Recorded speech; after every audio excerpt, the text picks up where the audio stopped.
Hello mga ka-oink-oink, it's me again Mama 18 and welcome to my channel.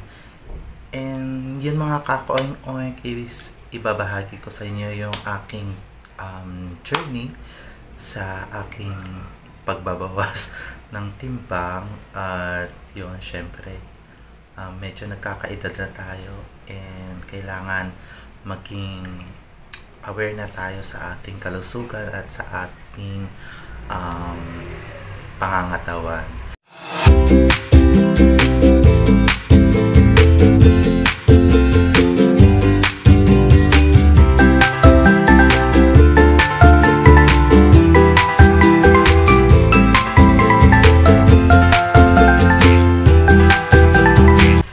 Ayan mga ka-oink-oink, ay ibabahagi ko lang sa inyo yung aking ginagawang pagda-diet or fasting.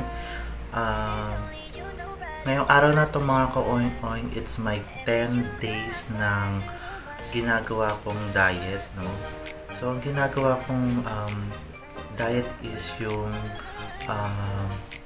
intermittent fasting and keto diet. So, pinagsabay ko siya. Ang ginagawa kong pagbabawas sa aking timbang, magalaw.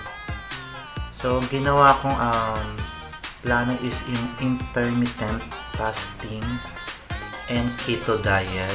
So, dun muna tayo sa intermittent fasting, medyo, diba? Ang tongue twister yung pagsasabi, no? Yung pangalan. So, intermittent fasting is meron ka lang window kung kailan ka lang kakain at kung kailan ka lang hindi pwede kumain, which is in my 10 days mga ka-oink-oink is nagawa ko naman siya. At ang pinili kong window hour ng aking intermittent fasting mga ka-oink is yung 16 hours akong hindi kakain or any food intake for 16 hours, and then yung 8 hours naman na window basta yung window bracket ko na 8 hours, dun lang ako pwedeng kumain. And sa aking time frame mga ka-oink-oink, ang ginawa kong fasting or yung pagkain is from 10 a.m. to 6 p.m. So yun yung window type ko or window bracket ko, kasi yun yung time na nasa work ako at kailangan kong magkaroon ng energy. And from 7 to another 10 7 ng gabi hanggang 10 ng umaga ay rest muna yung bunganga natin. Rest muna. Yun lang yung hindi tayo kakain. Although hindi tayo kumakain, pwede naman tayong uminom ng tubig, water, lemon water na infused water, no? Lemon or orange, basta lahat walang sugar. And then coffee, black coffee, no sugar din. So yun, kailangan disiplina lang talaga. So yung mga ka-oink-on, doon naman tayo sa aking diet. So yung ginawa kong diet is keto diet. So mean keto diet, pwede kang kumain ng meat, syempre with vegetable. Syempre yung meat na kakainin mo, pwede din yung may taba-taba yan. So gusto natin yun, diba? Merong fats, merong protein, meat, any kinds of meat except dun sa ano ba yung except? Basta search nyo na lang yung keto diet. Basta hindi nyo siya lalagyan ng yung ordinary soy sauce. So if ever gusto nyo ng lasa yung usual, so papalitan natin yung ordinary salt at yung ating soy sauce. So yung salt natin, kailangan Himalaya salt, which is hindi ko pa naman nagagawa kasi medyo mahal yung Himalaya salt, and then yung amino, coco amino. Yun yung ating soy sauce substitute. So, doon muna tayo sa keto diet, mga ka-oink-oink. When you say keto diet, pwede tayong kumain ng in portion, in moderation ng meat, vegetable, basta yun magkakasama. And dun sa ginagawa ko, keto diet, lagi akong may, every meal ko meron akong dalawang hard-boiled egg. So, dalawa lagi. Pwede rin naman yung fried. Mas advisable lang kung ipa-fried mo siya, gamit ka ng vegetable oil or palm oil or any animal fats. Pwede. And yun, keto diet, no rice, no sa rice, whole day no rice, no sugar. Ang hirap, no? Pero kaya niyo. Kung kaya ko, kakayanin niyo rin yan. Syempre, lahat ng sugar intake, soft drinks, 3-in-1 coffee, it's a no. Juices, it's a no. Basta wala, lahat ng matamis, bawal. Sa dessert naman, pwede tayong gumawa ng coffee jelly. Pwede tayong gumamit ng any cream. Whipped cream kung hindi ka pa sanay. Whipped cream, creamer, basta hindi nyo lang talaga lalagyan ng sugar. Yun mga ka-oink-oink. So yung ginagawa ko talagang strict keto diet. Although strict siya, hindi naman siya makakasama sa ating body. And yun. Pwede tayo kumain yun. Basta yung time frame mo na ginawa na 8 hours nung ka lang kakain. Siyempre, hindi ka kumain ng 16 hours pero wala mo naman ginawa mo sa 8 hours mo. No? Basta in moderation lang, mayroon ka pa rin breakfast, mayroon kang lunch, and mayroon kang dinner. So, mag-dinner ka na before nung matapos yung ano mo. Yung 8 hours na time frame mo. Yun, ang ginagawa ko nga, ulit-ulit, diba? So, ang ginagawa ko, lagi akong may hard-boiled egg. And yung sinubstitute ko sa rice, mga ka-oink-oink,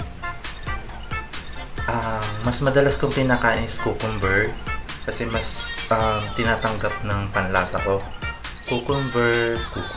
Cucumber and leafy green, which is yung leafy green ko, either kangkong, saluyot, and cabbage, and lettuce.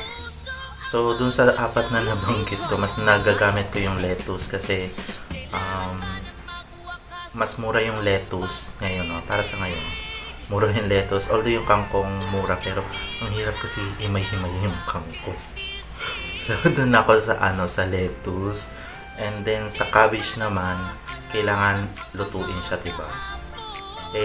Minsan hindi na ako nakakapagluto.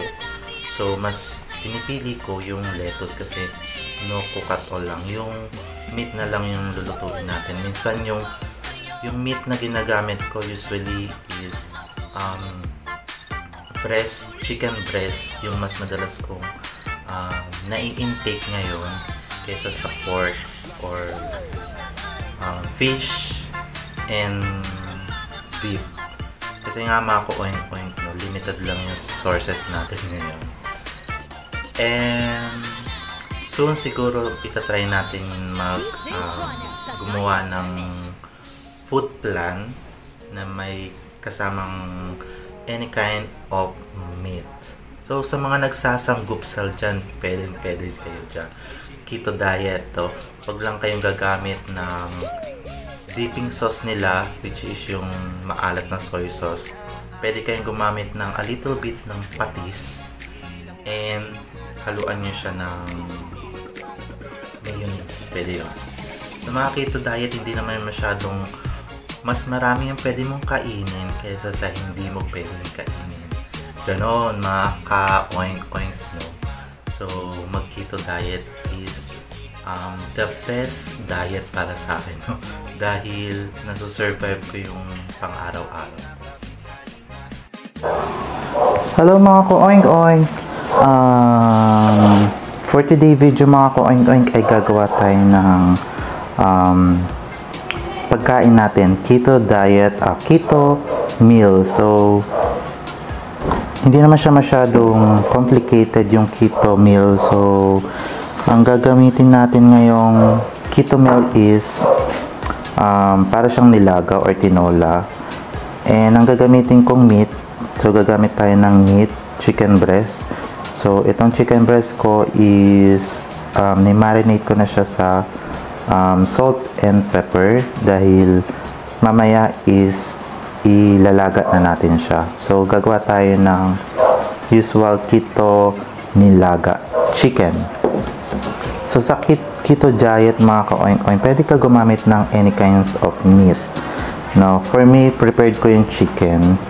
And then, yung ingredients natin, meron tayong onion and garlic. And yung aking rice substitute, so parang kukumbine ko na siya. Gamit ako ng mushroom. Ito yung pinaka-rice ko. Instead of regular rice, gamit lang ako ng mushroom. And since ito lang yung laman ng aking ref, so maglalagay ako ng carrot. So carrot is a crop. So nakuha siya sa ilalim ng lupa. So moderation lang tayo sa sa carrots kasi medyo mataas yung sugar level nito. O yung sugar niya, 'di ba yung carrots matamis? So lang natin siya. Lilimit lang natin ito ating carrots. Since beginning ako mga ka-oink-oink is nilalagyan ko minsan ng carrots yung aking nilaga para sa ganon may added vegetable at mabubusog pa rin ako. So ito, binabalatan ko ngayon yung carrots, and then meron akong laging hard-boiled egg. So every meal natin mga ka-oink-oink sa keto na ginagawa ko ay meron akong 2 hard-boiled egg. Balatan ko muna tong carrots para sabay-sabay ko siyang ilagay sa kaserola.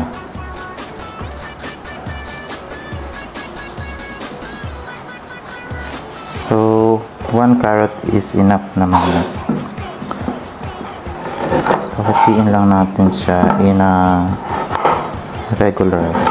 Yan. Para madali siyang maluto.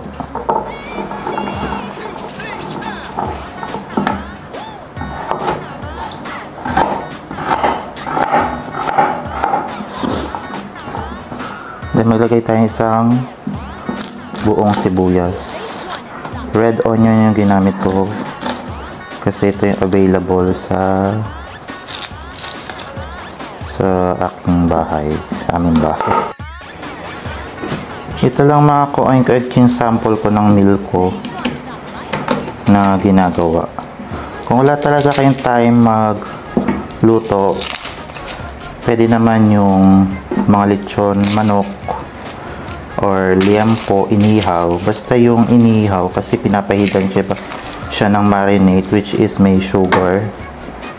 So, doon na lang tayo sa liempong inihaw din. Maganda rin. So, lagay lang ako ng 4 na butil ng garlic.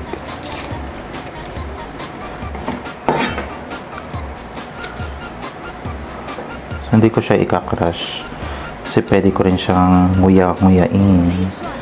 Sarap kaya yung sugar. Masarap kaya yung garlic, diba, pag ninunguya para sa adobo. So ito muna yung ating first feature sa ating channel na keto meal. Ito yung aking ginagawa. So pagsama-samahin mo lang siya sa isang kaserola. Yan. So hatiin ko lang siya ganyan. Then yung sibuyas pala sa 4. Yan. And yung garlic. Nawalan kasi ako ng gas kaya luluto ko lang siya sa rice cooker. no? So yung tatay ko nagugutom na. Wala pang kanin. And then yung breast chicken, yan. Ito. Sa mga nagtatanong, 'di ba? Mahal ang mga diet na yan. Usually mga ka-oink, hindi naman mahal ang diet. Mas mahal pa nga yung ano regular na ulam kasi dami niya nilalagay na Ricardo. So to, hatiin niyo lang siya in cube. Basta any prepared naman na cut sa chicken, pwede. Yan, so po hinati ko na siya ng ganito lang. And syempre mga ka-oink, hindi ko lang to food, pwede na rin siyang kainin ng mga regular na kumakain ng rice. So ako, ito lang yung aking kakainin. So since dalawa lang kami ng tatay ko, pang buong araw na namin to. So yun, prepared ko lang to, and then kuha ko ng kaserola. So yun muna mga ka-oink, nagpakulo muna ako ng tubig sa rice cooker. Nawalan kasi ako ng gas. And then maya maya pa tayo makakabili ng gas. Pakulo muna ako ng tubig. Siyempre tatakpan natin. So yun mga ka-oink, since yung tatay ko na lang yung nag-rice, is ibibili ko na lang siya ng rice today sa karinderya. So baka may makita na rin tayo dong chicharon. So yun na nga mga ka-oink, kumukulo na yung ating rice cooker. At ilalagay na natin yung ating mga ingredients. So sabay-sabay na natin ito mga ka-oink, garlic, onion, and then yung carrots, and then yung ating chicken breast, isabay ko na rin. Ayan mga ka-oink. Ayan mga ka-oink, lalagay na natin yung mushroom. So tinanggal ko lang yung yung tubig ng mushroom. And then yung ginamit natin mushroom is pieces with stems. Para hindi na tayo mag-iwa. So lagay natin lahat. Yan. And then stir lang natin. Wait.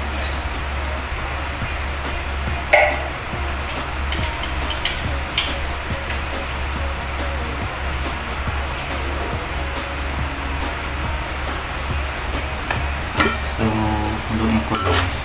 So, ito na yung aking meal for the whole day. So, yan siya. Tsura niya. Then, tikman natin kung okay na ba yung lasa niya.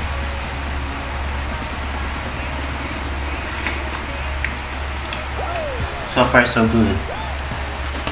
So, boil lang natin siya ng mga 2 minutes para medyo 1 to 2 minutes ganun. Para medyo mawala yung lasa effect ng lata ng mushroom. So prepare ko lang yung ulam ng tatay ko. So since di naman siya keto diet, nagra-rice siya. So binilihan ko lang siya ng adobo. Kasi yun lang naman yung madalas niyang kainin. Adobo kasi may lasa ng toyo. And then nakakatipid na rin ako kasi di ako nagsasaing. Bibili lang ako ng rice na luto, which is 10 pesos. Pwede naman din ako bumili. And then tong rice na to is pwede pa niya to mamaya kung nagutom siya ulit. Then ito yung pagkain ay tatay. So puro laman, di siya kumakain ng taba. So bibigay ko na lang to kay ano ba to? Cyrus, yung alaga kong aso. So yan, puro laman lang lalagay ko sa kanya. Although kahit medyo na si tatay, Alzheimer, Alam niya yung taba. Pag binigyan mo siya ng taba, tinatanggal niya. Yan. O, okay na sa kanya yan. So, kanya pa siya naghihintay. Ito na.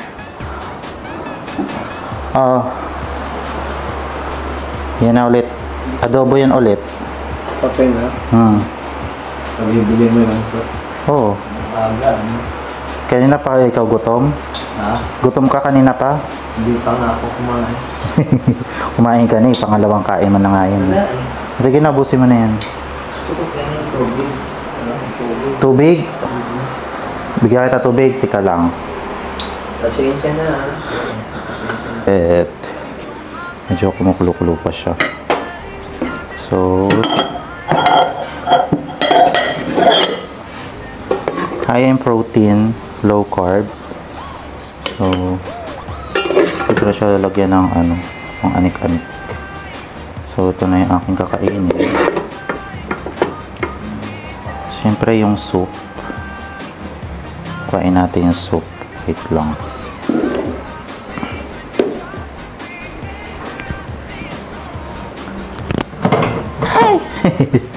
Diba? Kuhain natin yung soup.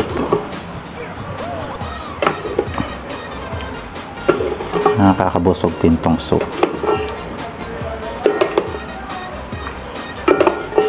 So, oras ngayon is 1:30.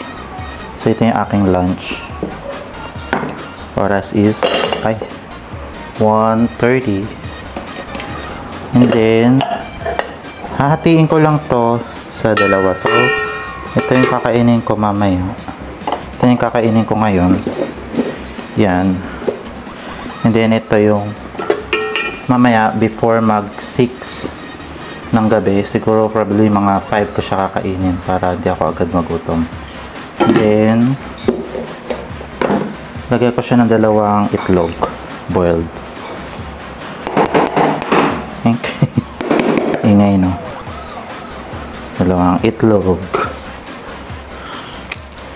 So, yan. Meron siya, oh. Ito na yung aking So, high in protein, low carb. And then, wait lang pala. May ilalagay pa pala ako dyan na leafy vegetable. So, meron ako nakahanda doon. Lettuce. Dagdagan ko pa siya ng lettuce para full meal talaga siya. Don't mind my hand kasi linis naman yan. Ano ba? Hirap kasi mag-vlog. Bigyan natin to kay so, kay Cyrus. And then meron akong lettuce to. Hugasan ko naman na to. So, yan. Ang galing ko lang yung dulo. Add ko lang din siya. Ganyan-ganyan lang. Okay. Okay na to.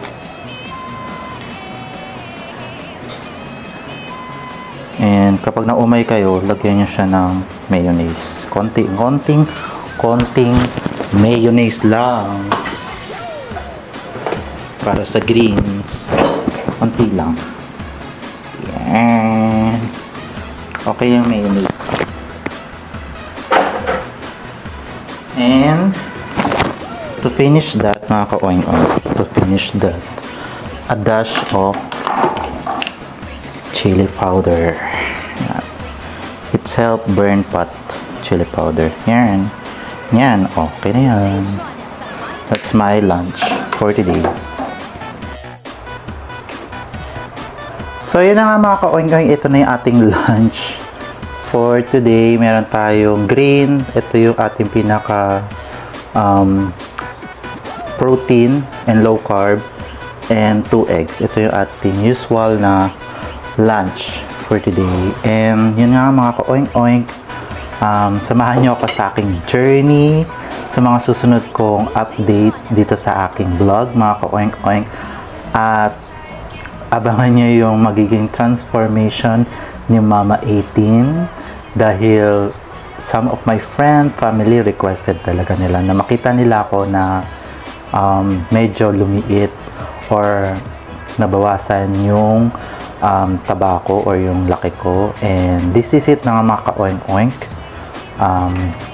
Love yourself again mga ka-oink-oink, and don't lose hope, ganon. And syempre, ciao. Sarap. Abang-abang lang na sa mga susunod kong update sa mga keto diet ko. And syempre, water, warm water, or any water na hindi siya malamig, ganun. Ayun na nga mga ka-oink, I hope nag-enjoy kayo sa aking video mga ka-oink, and see you on my next vlog. Until my next vlog, ulit-ulit, no? Again, I'm your Mama 80, your ka-oink-oink tropa. Oink-oink tropa. See you on my next vlog. Ciao! Bye! Kain na ako.